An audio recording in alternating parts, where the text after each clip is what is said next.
আমি বনুর সাথে আর কোনো দিন কোথাও বেরোবো না। আমরা এমন হেসেছি মেট্রোতে, আশেপাশে সবাই হেসে যাচ্ছে আমাদের হাসি দেখে।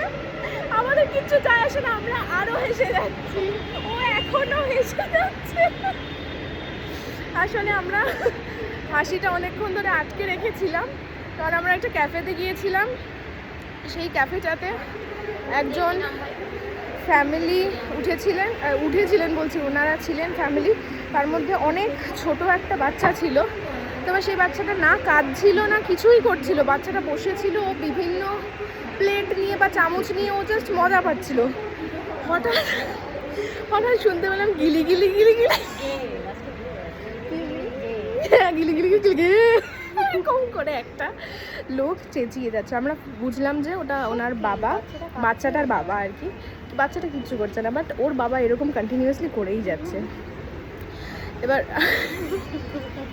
আমরা অনেকক্ষণ ধরে হাসি আটকেছিলাম ওনার ওরকম, ওটা কন্টিনিউয়াসলি উনি চেঁচিয়ে চেঁচিয়ে করে মানে বলেই যাচ্ছিলেন। আর মানে ওটা খুব তারস্বরে, এতগুলো মানুষ রয়েছে, তাদের চেঁচানো সেইটা ভেদ করে গিয়ে ওনার চেঁচানোটা শোনা যাচ্ছিল। এবার বনু বাচ্চাটা যে কাঁদছিল এটাও কিন্তু না, এমনি চুপচাপ ছিল বাচ্চাটা, তাও ওর বাবার করতে হচ্ছিল।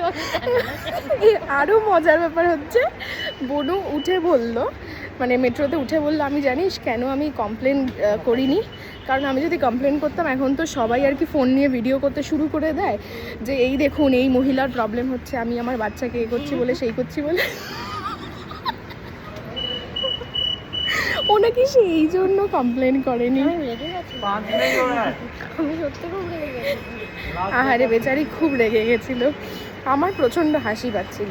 আমি দেখলাম বাচ্চাটা খুবই ভালো, ও মানে এই অ্যাম্বিয়েন্সটা এইসব জিনিসগুলো ও নতুন দেখছে, ও খুব মজা পাচ্ছিল, ও কাঁদছিল না। সেটা নিয়ে আমাদের একটাই বক্তব্য যে এত মানে হাউলিং করার মতো কিছু হয়নি। আমরা অনেক আমাদের পরিবারের বাচ্চাদেরকে নিয়ে যাই, তাদেরকেও এরকম এন্টারটেন করি যেভাবে আমরা বাড়িতে সামলাই, বাট এরকম তারস্বরে চেঁচিয়ে, ও বাবা হাঁপিয়ে গেছি আমি হেসে হেসে, তারস্বরে চেঁচাই না আর কি। আরেকবার ওকে জিজ্ঞেস করিনি ওর এখন কেমন লাগছে, ও ঠিক আছে কিনা। আমার পেটে ব্যথা করছে জাস্ট। তুই ঠিক আছিস এখন? হ্যাঁ আমি ঠিক আছি।